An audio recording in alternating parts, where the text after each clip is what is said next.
tagline for my company is humanizing AI for care. We've talked about how healthcare needs to be emotionally ready before it can be technologically ready. Help people feel safe, seen, and empowered as that change happens. Latch on something which is already there and build on that. And hundreds of thousands of dollars on the data that powers the technology. .com revolution, internet, and now AI. I think AI is the quickest technology. I mean, human species have ever adapted, like in the shortest frame of time. One of the major components of AI first approach is PPT, people, processes, and tools. So people is the first step. Welcome to all of our listeners to the Signal Room podcast. We're on location at Planet Hollywood in Las Vegas. And this morning, I have the privilege of discussing all things AI and some pretty cool technologies that my new friend Parth has been working on. Parth, welcome to the Signal Room. Thanks for agreeing to be with us. Thanks for having me here, of course. We've been hearing about so many different aspects of AI, and it's so exciting. I mean, I don't know about you, but I feel like I found my people. Yeah.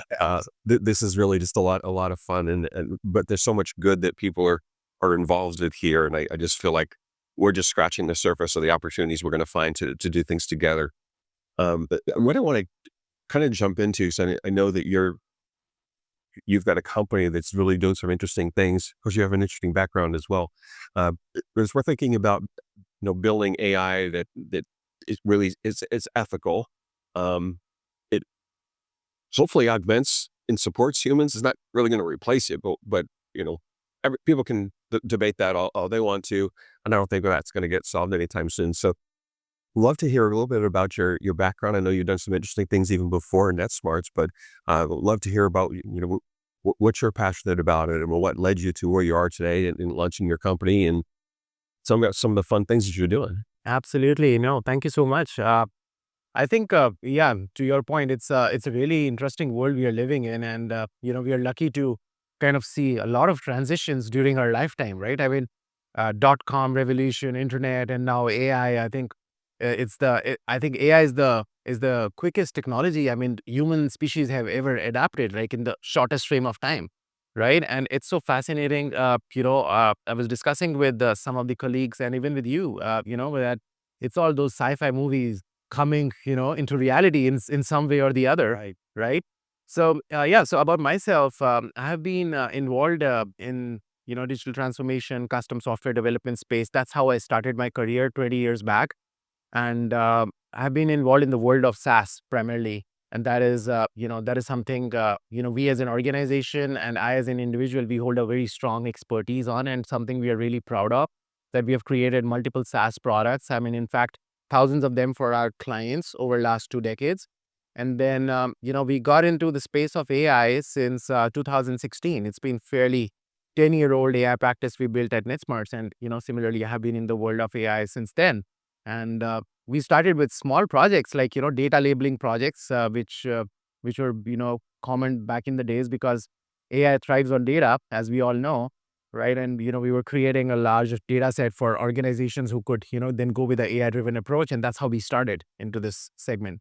But yeah, I mean, so my focus really revolves around creating, AI-first strategies for organizations who are looking either to step into the AI world and trying to decode what would work for them, what would not work for them, rather than just, investing into AI, just for the heck of it and look cool around it, right? So actually driving business use cases which can get them some ROIs in shorter or long term, right? And, helping them craft out their AI first roadmap that, because every organization is unique in their own ways. Yes. Right. And not one shoe is going to fit all.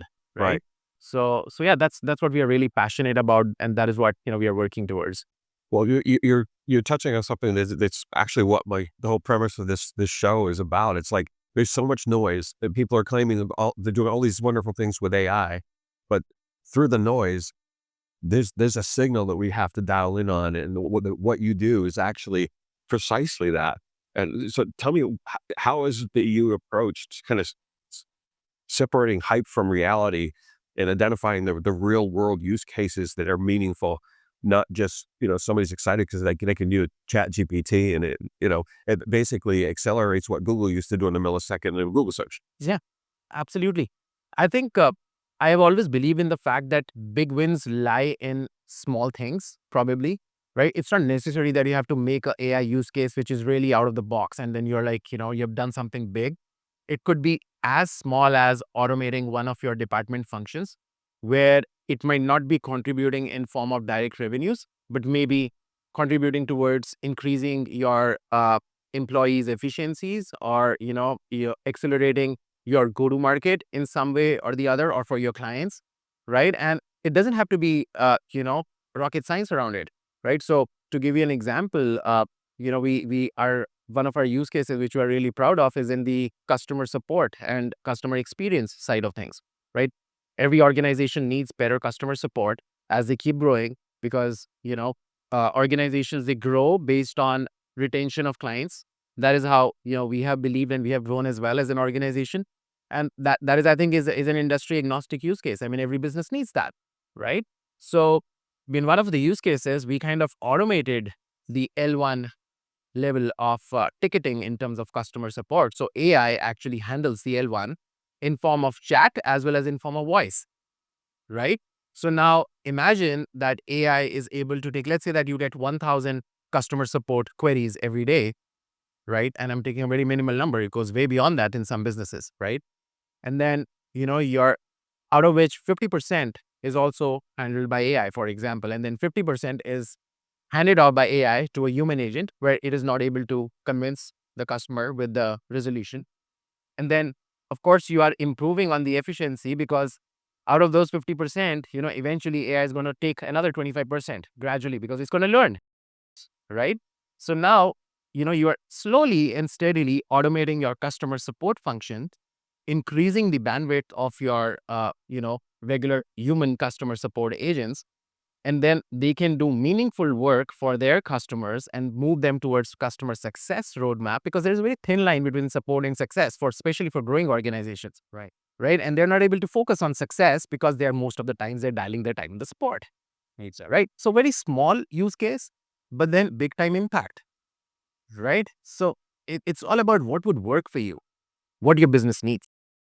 Yeah, I think what I find interesting is we're in this place in time where trust has been eroded massively in every part of society, and people are terrified. There's this fear factor, and what you're talking about is identifying meaningful workflows that are actually close to where the action is.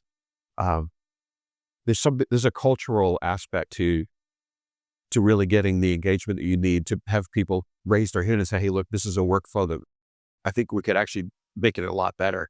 Uh, how do you see that, and what's your thought about what leadership needs to be doing inside of organizations to foster a culture that people feel safe to actually identify those things? But if they don't feel safe, that some of the biggest impact things, because you mentioned some little things, people might not bring it up for fear of losing their job to AI. Yeah, 100%. I think the fear is real, uh, and it's something which I would not say is wrong, right? Because let's be honest, I mean, some roles are going to vanish 100%, right? But I also believe that this is not the first transition we are going through, and this is not the last one as well, right? We have lived through similar transitions in the past. I mean, of course, not as massive as AI probably, but we have gone through that. And the only thing which I think has made us all survive is the ability to adapt, right? And then upskill.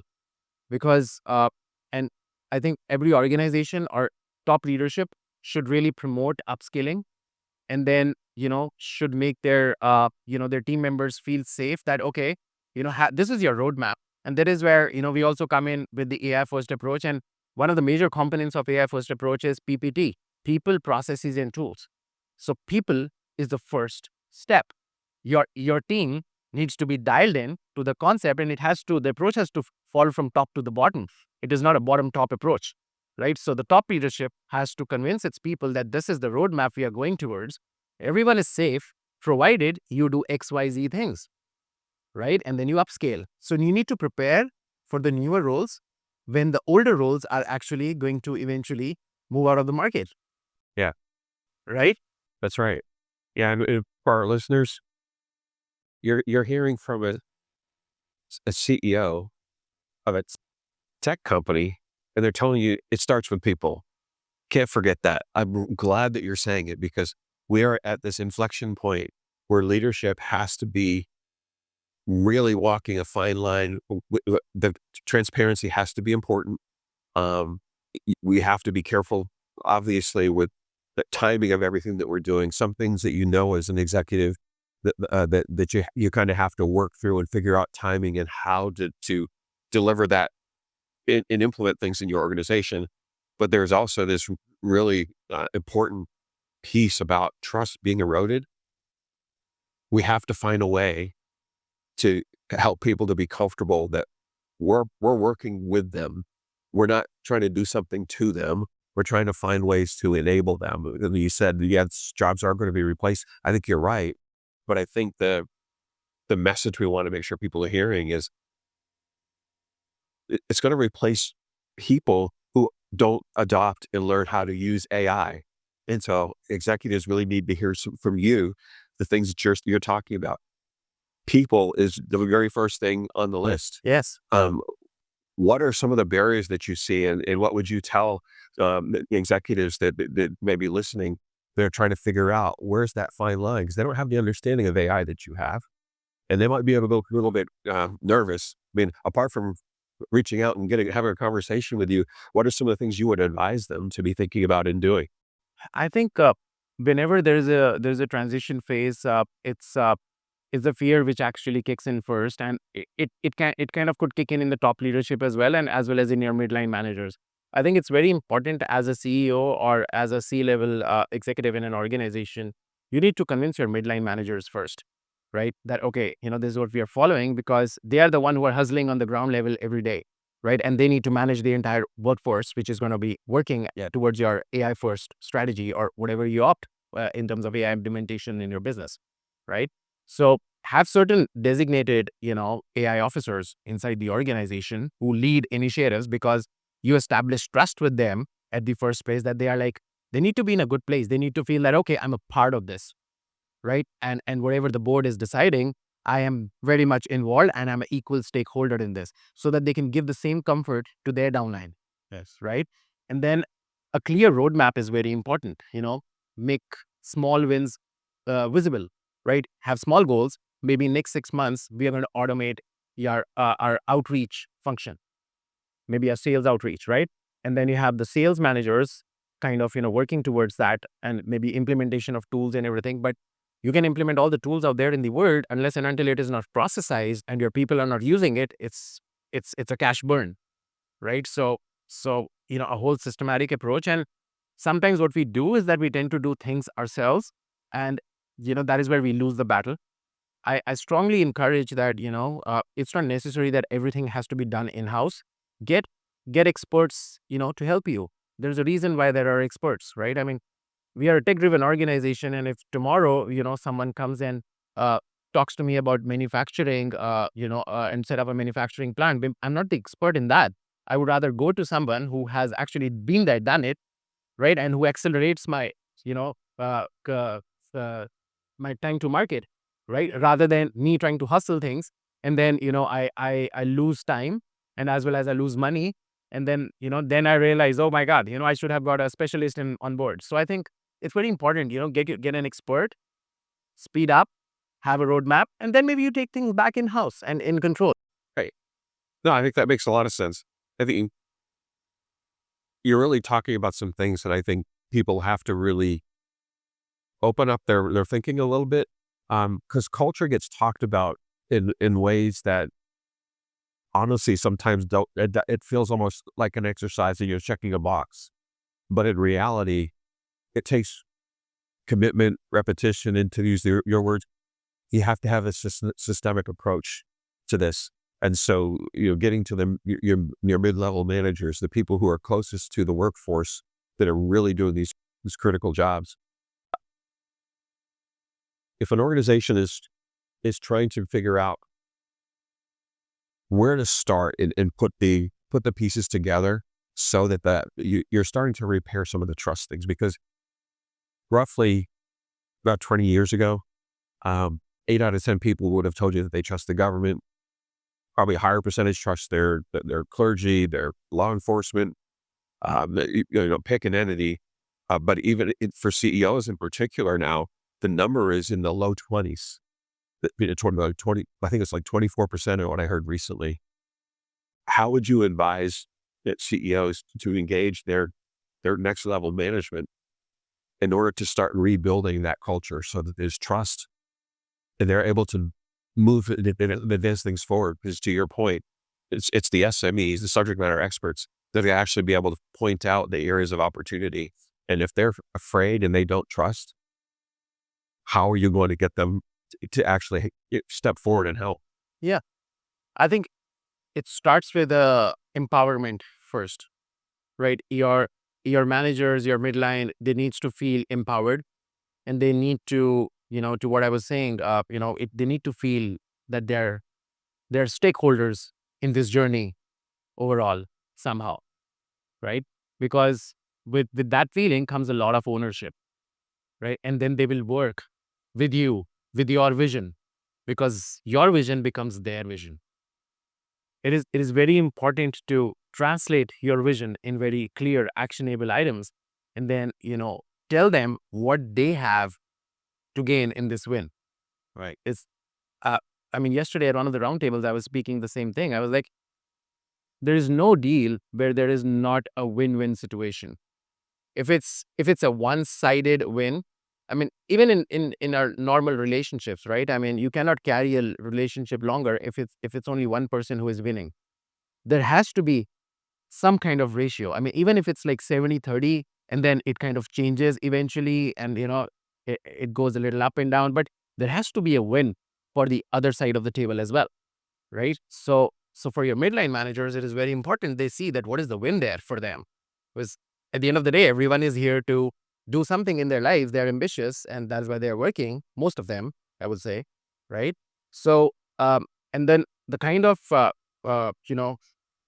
drift we are witnessing right now in the overall technology. Everything is changing so rapidly every day. There's new development. There are new algorithms which are getting, developed, and the whole working norm is changing across different industries. And there's no way out of it. It's inevitable. This change, we are supposed to go through it. There's nothing. There's no way we have a way out of it. It's just that we have to adapt to it, and everyone knows that deep inside. Moody with fear too, but that's okay. It's okay to have fear, but what is important is that how you are facing that fear and what steps are you forming to get there. Right. Yeah. It's an old concept that we've been dealing with since the dawn of mankind. Disruptive innovation is real, and it happens. And if we think back to the .com transition, I know that a lot of us never could have imagined how things would turn out, and how much the internet connectivity has transformed pretty much every part of our lives, in the civilized world, industrialized world anyways. This, I think, who knows? I don't know if it's 10x or 1,000x or whatever it is, but we know it's massively disruptive. And it's only that consistent communication with human beings and really doing things deliberately to establish a safe environment for people where they actually feel like they're contributing. They're able to drive some things and take ownership of it. I think I was speaking with somebody yesterday, and they at least put it in a really simple term for me. You have to have these conversations and answer the question that they have in their mind. What's in this for me? If I go and do these things, what's in it for me? Because I think you want me to help you eliminate my job. Yeah. And then everything does not have to be innovated from ground level, right?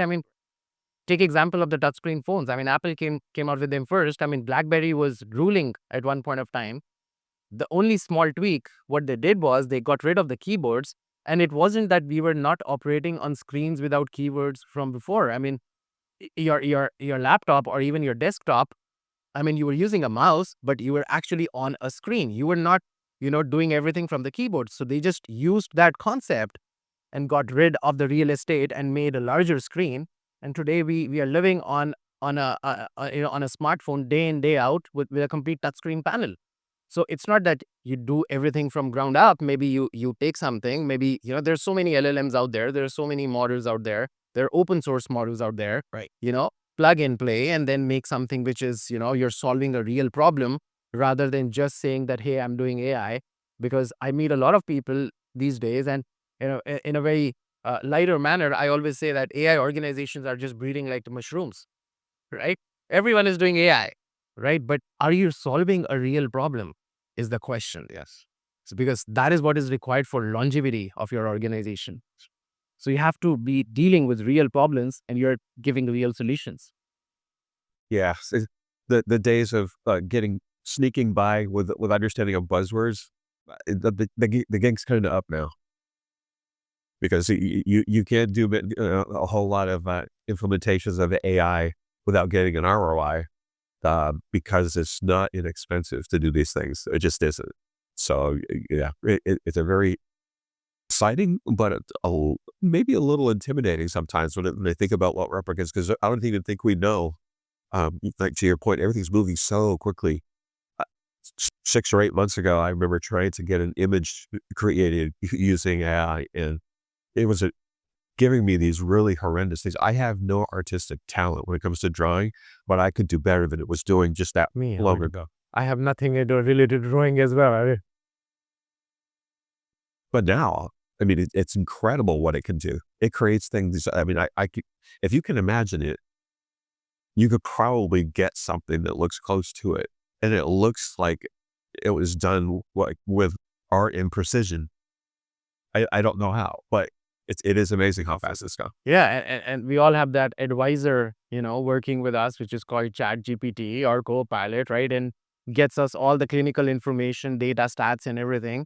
So if you really want to do something and make solutions, I think we are living in a perfect era. It's just that we need to, use it in the right direction, and then maybe like I said, have an expert work with you, right? I mean, if you want your child to become a football player tomorrow, you will not tell him that, hey, what, son, start watching YouTube videos and you'll become Ronaldo one day, right? I mean, you have to find him the best soccer coach out there who has been there, done it, who has created players, and then work on that. So everything cannot be Chat GPT or YouTube or Google, right? I mean, there will always be a human component.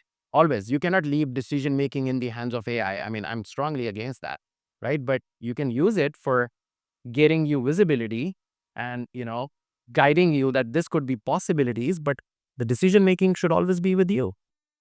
Absolutely. I couldn't agree with you more.